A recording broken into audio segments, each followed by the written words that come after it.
Welcome to the Prepper Almanac. Thank you for joining us today. It is deeply appreciated. In today's video, we are going to discuss the Prepper's Ultimate Guide to Surviving a Flooding Disaster. And if I give you value in today's video, please like the video and subscribe to the channel. I would appreciate it. And feel free to share the video with others. It helps me out. And let me know your thoughts about the video in the comments section below. From June to October of 2022, Pakistan experienced some of its worst floods in history. At one point, 1/3 of the country was underwater. The floods destroyed the country's breadbasket and left over 2 million people homeless. It's easy to shrug off stories like this and just call it weather. After all, floods have been happening forever, right? Floods are getting worse and becoming more common. The United States, for example, experienced 5 1,000-year rain events in 2022. And it's only going to get worse, unfortunately. Being unprepared for a flood could cost you your life. This video will discuss all the steps you should take if you want to survive a deadly flood.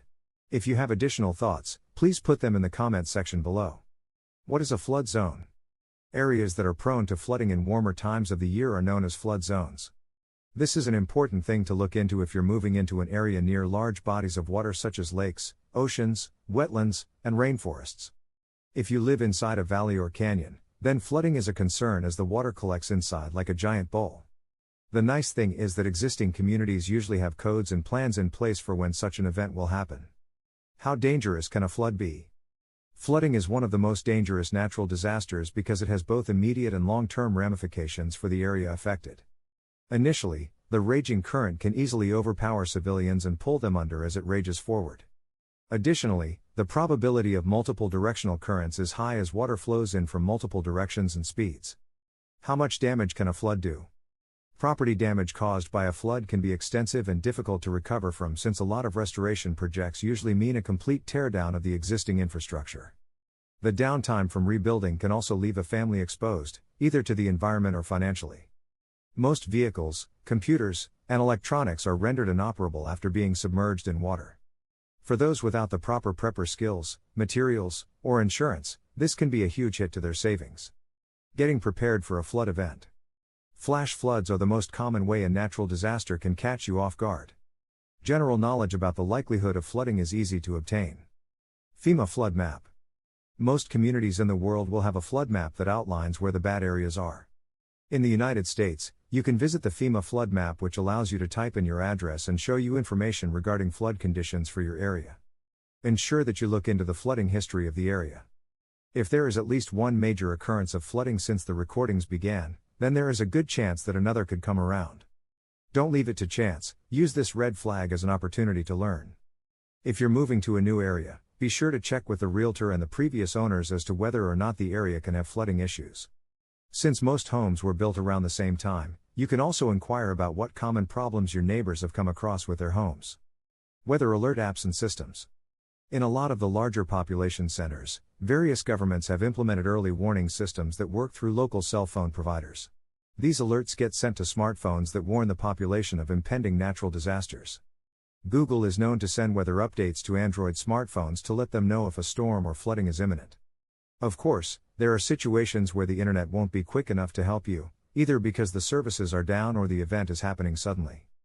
Paying attention to the weather a few days in advance can also help keep you on a slight alert for flooding situations. Stock emergency food and supplies. There's a strong possibility that your pantry goods and perishables will be destroyed in the event of a flood. Preppers know this. Having a watertight tote with emergency food is a great way to preserve food for consumption after a flood when all stores will be out of commission. Having an ample supply of bottled water is a great idea because water treatment centers more than likely will be shut down. Since tap water will be unreliable and flood waters can bring in all kinds of nasty stuff, having a sealed water source is the best option. Gas up your vehicles. Being prepared for any scenario is the best way to survive a flood. Make sure your vehicles always have at least half a tank of gas in case you're able to drive away in time. You should also keep some extra gas in a jerry can.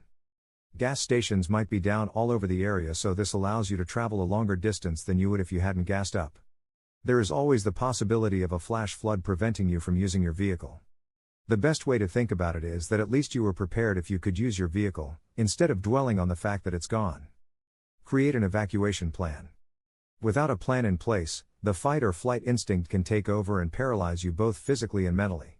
The mind works better when it has steps pre-orchestrated that can effectively put it into autopilot mode. This will progressively wear off until you're able to think again, hopefully out of reach of any floods. Ideally, having your evacuation plan on a card or laminated sheet of paper for all members of your household is the best bet to ensure a smooth escape. There are multiple steps to an evacuation plan, and luckily, if you plan well enough, you can execute it easily with enough practice. Being able to swiftly evacuate with enough emergency supplies is your best bet for survival. Gather survival supplies in packs. Commonly called a bug-out bag, a survival pack has enough food, water, and other commodities to get you through 48 to 72 hours. Most preppers will pack these bags and store them in a safe place for easy access. Some of the common items that people keep in a survival pack include ways to start a fire, matches, lighters, ferro rod. Ways to purify water, membrane filter, chemical tabs, UVC lighting. Food, energy bars, jerky, dehydrated meals. Extra clothing, socks, pants, shirt, sweater. Personal hygiene and necessary toiletries. Some sort of lighting, headlamp, lantern. A small tool kit, multi-tool, Allen keys, knife. Distractions for the kids, toys, books, games. Tools for guidance, map, compass. Medical kits. First aid is important during a flood because the risk of injury is so high. Fast-flowing water can carry objects at high speeds and upon collision, can cause breaks, bruising, and could even knock you unconscious. Having a standard medical kit that every member of your family can have is great in case you get separated. A good medical kit will have the following items: bandages and band-aids, multiple types. Small scissors and tweezers. Tylenol and Advil.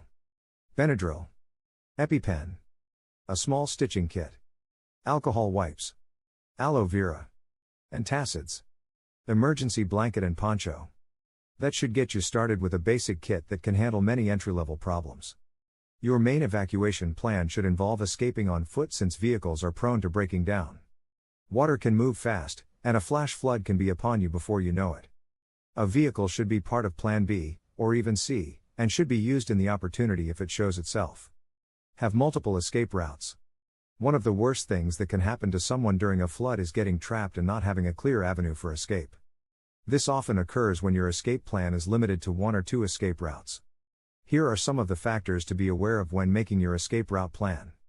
Finding higher ground is key to not getting trapped. The first floor and basement of your home may be compromised by water. If you're living in an apartment, the elevator may be down. This means stairways and walkways will be crowded with people. Things will be hectic outside your home, so having a couple of escape routes to your property and a local meeting area is crucial to a sound plan. Additionally, you want to plan if you get separated from the rest of the group, which takes us to our next point. Pre-plan meeting areas and when to leave. The fight or flight reflex is so strong that your mind may only be able to focus on a few things, or none at all. Having pre-planned meeting areas that can easily be remembered with one or two words make it easier to make decisions in stressful situations. Red Cross or other shelters in place for flood victims. Research your local establishments. Emergency service buildings like police and fire stations. Business rooftops with ladder access. As soon as you hear about an imminent flood, you should begin preparing to evacuate. This provides you with enough breathing room to make smart decisions without panicking. In the case of a flash flood, you should leave immediately with just your packs and other pre-planned items. Protecting your home. The first line of defense against a flood is right in your own home. The damage to your home can be mitigated with proper maintenance and foresight. The main concerns for your house should be centered around your foundation and roof. If you are liking the video so far, please be sure to like the video and subscribe to the channel. Continuing on. Do regular house checkups. A house checkup can be as sophisticated as a home inspection or simply a walk around looking at potential weak points in your home. You can do these as often as you want, but every 6 months should be the minimum between house checkups. Waterproof your basement. Foundational cracks are the leading cause of water getting into basements. This can rot away the supports in your home and cause irreversible damage. Search for local contracting companies that specialize in basement waterproofing. If you live in a floodplain, then you most likely have many to choose from. Waterproofing your basement usually involves a few steps. First, any cracks in the foundation must be sealed. A liquid rubber coating can be applied to the outside foundation walls. On top of that are different layers of products that help keep water from coming in contact with the foundation. Additionally, weeping tile can be added around the foundation to help direct water away from the house and into the local sewer system. In a flood, these systems may fail, but at least they will help minimize the damage to your home. Door dams. Doors are one of the most troublesome spots in a home as they can be easily penetrated by water around the sides and through the handle.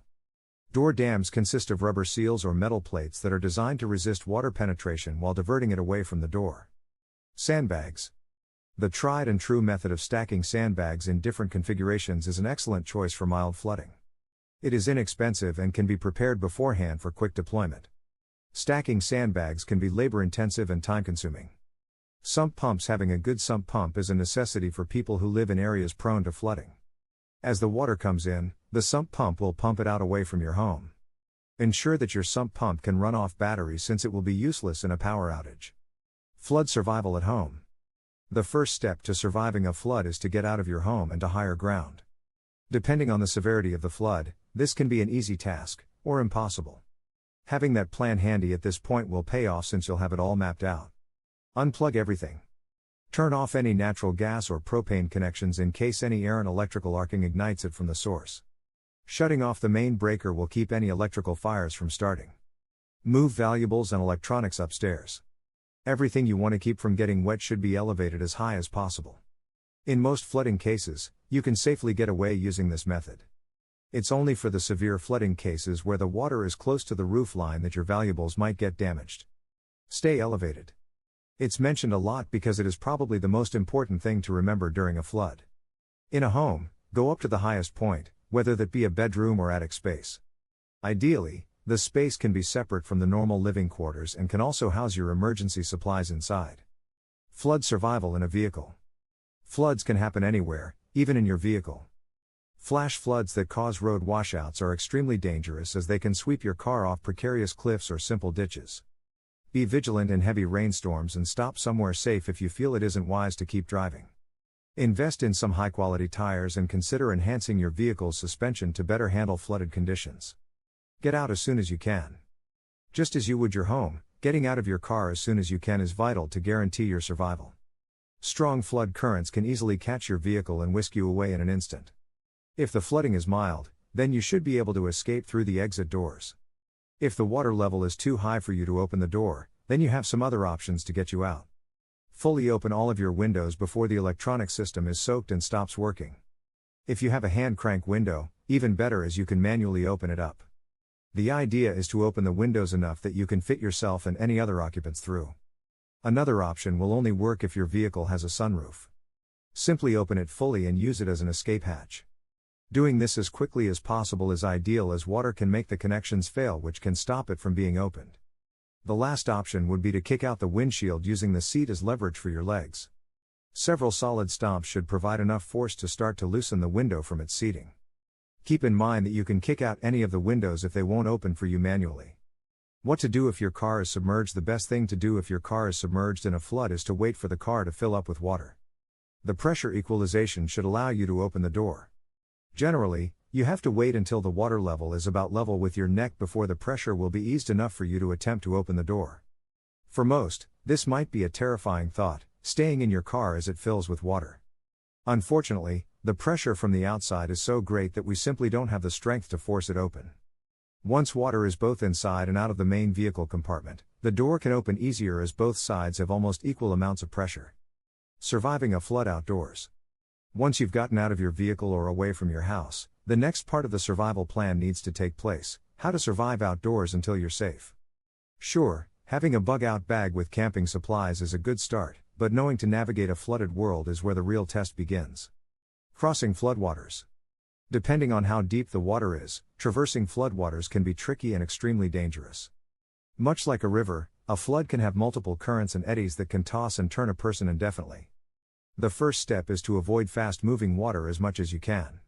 This means sticking to elevated paths and roadways. Sometimes, it can be impossible to avoid the water, and crossing it is the only option. Be aware of any debris that may be traveling by strong currents. Large items can knock your legs out from under you, dragging you along with the current. Finding long poles or sticks to use for stability can make keeping your footing easier. Power lines. Broken power lines can fall and electrify the water they touch. City hydro lines can generate enough electricity to easily fry a human being.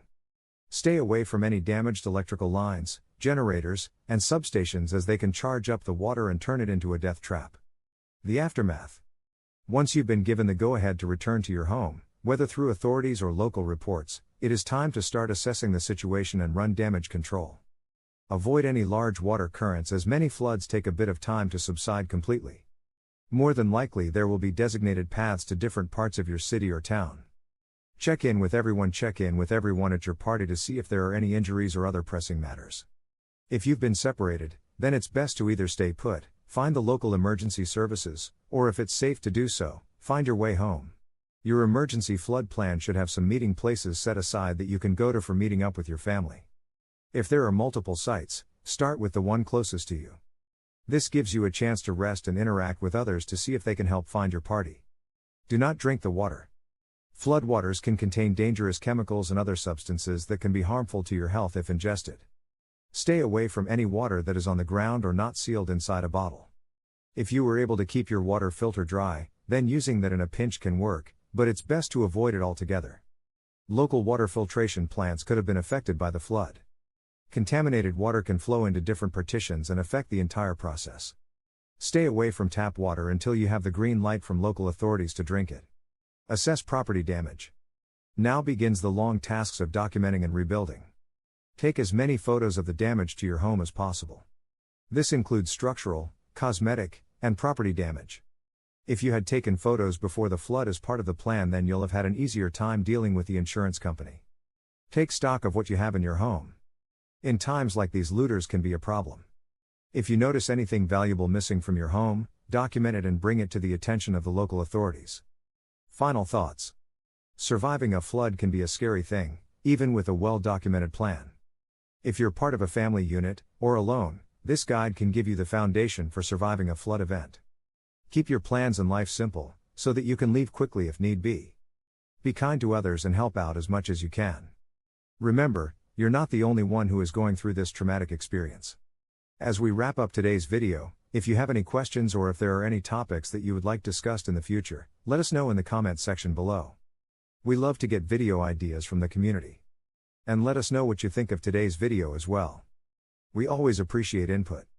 Be sure to like today's video and subscribe to the channel to learn more about prepping, and share the video with others that may have a passion for prepping or are curious about prepping in general.